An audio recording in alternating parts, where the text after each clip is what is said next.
Hi, welcome to మనం TV. మనం TV మన కోసం ఈరోజు మనతో పాటు స్టూడియోలో ఉన్నారు హోమియోపతి గైనిక్ తేజస్వి గారు. నమస్కారం. నమస్తే అండి. మెనోపాజ్ లక్షణాలు ఎలా ఉంటాయి, అసలు మెనోపాజ్ అంటే ఏంటి, వాళ్ళ సిమ్టమ్స్ ఎలా ఉంటాయి, ఎలా దాన్ని మనం నోటీస్ చేసుకోవచ్చు? అంటే మెనోపాజ్ అనేది ఒక న్యాచురల్ ప్రాసెస్. అంటే ప్రతి ఫిమేల్‌లో ఎండింగ్ స్టేజ్ అనమాట మెనోపాజ్ స్టేజ్ అనేది. ఈ మెనోపాజ్ అంటే పీరియడ్స్ ఆగిపోయే స్టేజ్. ఇది ఎవరిలో కామన్‌గా ఉంటుందంటే అండ్ ఏ ఏజ్‌లో కామన్‌గా ఉంటుందంటే 45-55 ఇయర్స్ ఉన్న ఏజ్‌లో. కొంతమందికి ఫ్యామిలీ పరంగా అది ఎర్లీగా స్టార్ట్ అవ్వచ్చు. లేదంటే కొంతమంది ఫ్యామిలీ హిస్టరీ ద్వారా అది లేట్‌గా కూడా స్టార్ట్ అవ్వచ్చు. ఆన్ అన్ యావరేజ్ 52 ఇయర్స్‌కి ఆన్ అన్ యావరేజ్ ఇండియన్ ఉమెన్‌కి 52 ఇయర్స్ వరకు మెనోపాజ్ అనేది వస్తుందన్నమాట. ఇది కొంతమందికి మెనోపాజ్ వచ్చే ముందు కూడా వాళ్ళకి తెలుస్తుంది. ఈ మెనోపాజ్ ఇంకొద్ది రోజుల్లో పీరియడ్స్ ఆగిపోతున్నాయి అనే విధంగా తెలుస్తుంది. చాలామంది ఏమనుకుంటారు, ఇంతవరకు పీరియడ్స్ ఉన్న వరకు పీరియడ్సే పెద్ద ప్రాబ్లమ్. దానివల్లే అన్ని సమస్యలని అనుకుంటుంటారు. ఇంకా పీరియడ్స్ ఆగిపోతే అసలు ప్రాబ్లమే లేదు. చాలా హ్యాపీగా ఉండొచ్చని అనుకుంటుంటారు. నార్మల్‌గా మీ ఇంట్లో మీ అమ్మగారు గాని, మీ అమ్మమ్మ గాని ఊరికే చికాకు పడుతుంటే చూసారా ఎప్పుడైనా? అవును, ఇళ్ళల్లో చూస్తూ ఉంటాం. పెద్దవాళ్ళు కొంచెం చేదస్తం ఫీల్ అవుతూ ఉంటారు. యాహ్! కొంతమంది చిన్నపిల్లలు కూడా చేదస్తం ఉంటది. ఇది చాదస్తమని మీరు అనుకుంటారు. బట్ కానీ ఆ ఏజ్‌లో అది న్యాచురల్ ప్రాసెసే అనమాట. ఎందుకంటే హార్మోన్ రియాక్షన్స్ వల్ల లేదంటే హార్మోన్స్ తగ్గిపోవడం వల్ల వాళ్ళ బాడీ అలా రియాక్ట్ అవుతూ ఉంటుంది.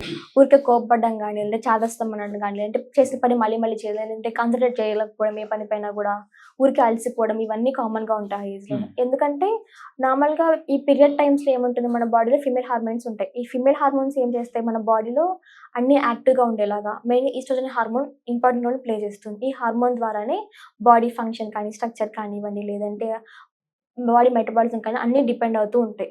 ఈ మెనోపాజ్ స్టేట్‌లో వన్స్ ఈ హార్మోన్ డ్రాప్ అయినప్పుడు వాళ్ళకి ఆ మెటబాలిజం కోల్పోతుంది. అంటే బాడీ అన్ని ఫంక్షన్స్‌ని ఇంబాలెన్స్‌గా క్రియేట్ చేస్తుంది. అందుకనే మెనోపాజ్ అంటే పీరియడ్స్ అయిపోయినాక ముందు కంటే లేని ప్రాబ్లమ్స్ ఇంకా స్టార్ట్ అవుతూ ఉంటాయి. ఏ విధంగా ఉంటాయంటే చాలా లక్షణాలు ఏ విధంగా ఉంటాయి? మెయిన్‌గా చెప్పాలంటే చాలా మంది ఆ ఏజ్‌లో వాళ్ళు మోకాళ్ళ నొప్పులని చెప్తుంటారు. అంటే వాళ్ళ పని వల్లనే కొంతమంది అనుకుంటారు. బట్ కానీ నేచురల్‌గా ఇది మెనోపాజ్ వల్ల వచ్చే మోకాళ్ళ నొప్పుల. నడుము ఉంటుంది. నడుము నొప్పి, మెడల నొప్పులని, కాళ్ళ నొప్పులని ఇవన్నీ కామన్‌గా ఉంటాయి. హ్మ్. ఎందుకంటే నార్మల్‌గా బోన్స్ జాయింట్స్ దగ్గర ఇది సైనోవియల్ జాయింట్ అని ఉంటది అక్కడ. ఆ జాయింట్‌లో సైనోవియల్ ఫ్లూయిడ్ అనేది ఉంటుంది. ఆ ఫ్లూయిడ్ ఏం చేస్తుంది, ఆ మూవ్‌మెంట్స్ ఫ్రీగా అయ్యేలాగా బోన్ డెన్సిటీగా ఉండేలాగా హెల్ప్ చేస్తుంది. ఈ హార్మోన్ తగ్గిపోయినప్పుడు ఏం చేస్తుంది, ఆ బోన్స్ గట్టిగా అయిపోతాయి. ఆ జాయింట్ మొబిలిటీ తగ్గిపోతుంది. స్టిఫ్‌నెస్‌గా ఉంటుంది. అందుకనే వాళ్ళు పెయిన్స్ అనేటివి కదలలేకపోతున్నామని చెప్తుంటారు. ఇంకా దీంతో పాటుగా ఈ ఏజ్‌లో ఆ బోన్ స్ట్రెంత్ కూడా తగ్గిపోతుంది. అంటే బోన్స్ నుంచి కాల్షియం బయటకొచ్చేస్తూ ఉంటుంది. అంటే నార్మల్ బోన్ స్ట్రెంత్ కన్నా అది వీక్ అయిపోవడం జరుగుతుంది. అందుకని వాళ్ళు కొంచెం చిన్నగా గట్టిగా దెబ్బ తగిలినా లేదంటే కింద పడ్డా కూడా వెంటనే ఫ్రాక్చర్స్ అవుతూ ఉంటాయి.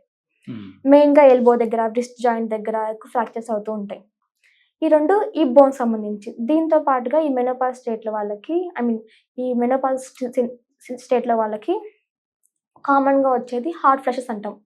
అంటే బాడీ మొత్తం వేడి గాలులొస్తున్నాయని చెప్తుంటారు చాలామంది. నార్మల్‌గా ఒకరనే కాదు, చాలామంది సిమిలర్ కండిషన్స్‌తోనే ఉంటారు. ఆ బాడీ అంతా తల నుంచి కాళ్ళ వరకు మొత్తం వేడి గాలులొస్తున్నాయి. వేడి వేడి ఫీలింగ్ వస్తుంది. ఏసీలో ఉన్నా గాని, అంటే చల్లగా తీసుకున్నప్పటికి వెంటనే వేడి వేడిగా అనిపిస్తుంది బాడీ అని చెప్తుంటారు. ఎందుకంటే ఈ హార్మోన్ ద్వారా బాడీలో టెంపరేచర్ అనేది పెరిగిపోతూ ఉంటుంది. అందుకని వాళ్ళకి వేడిగా వేడిగా అనిపిస్తూ ఉంటుంది. దీని తర్వాత మెయిన్‌గా వాళ్ళకి నైట్ స్వెట్స్ కామన్‌గా ఉంటాయి. అంటే రాత్రి సమయంలో ఎక్కువ చెమటలు పడడం. అంటే రాత్రి పడుకుంటాం కదా, చెమటలు ఏముంటాయి అనుకుంటారు. బట్ కానీ మెనోపాజ్ స్టేట్‌లో ఉన్న వాళ్ళకి నైట్ టైమ్స్ ఎక్కువ చెమటలు పడుతుంటాయి. గుండె దడగా అనిపించడం, లేదంటే కొంచెం టెన్షన్ గాని, యాంగ్జైటీ కానివ్వండి, హార్ట్‌లో గుండె దడగా అనిపించి పాల్పిటేషన్స్ స్టార్ట్ అవుతూ ఉంటాయి. ఈ యాంగ్జైటీ, పాల్పిటేషన్స్ అనేటివి ఈ మెనోపాజ్ సమయంలో ఎక్కువ చూస్తుంటాం. ఇంకా దీంతో పాటు వాళ్ళకి హెయిర్ లాస్ అవ్వడం. అంటే నార్మల్‌గా ఏజ్ పరంగా హెయిర్ లాస్ అవుతుంది, కామన్‌గా ఉంటుంది. బట్ కొంతమందికి మెనోపాజ్ స్టార్ట్ అయ్యే ముందు నుంచి కూడా హెయిర్ ఫాల్ అనేది స్టార్ట్ అవుతుంది. అలోపేషియా లాగా ఫార్మ్ అవుతుంది. మొత్తం ప్యాచెస్ లాగా హెయిర్ ఊడిపోతూ ఉంటుంది. ఇది కామన్‌గా ఉంటుంది. దీని తర్వాత వాళ్ళ బాడీలో సడెన్‌గా చేంజెస్ రావడం వల్ల సడెన్‌గా వెయిట్ గెయిన్ అవ్వడం. చాలా మందిలో వెయిట్ గెయినింగ్ కామన్‌గా ఉంటుంది ఈ ఏజ్‌లో. బట్ రేర్ కండిషన్స్‌లోనే వెయిట్ లాస్ అవుతూ ఉంటారు.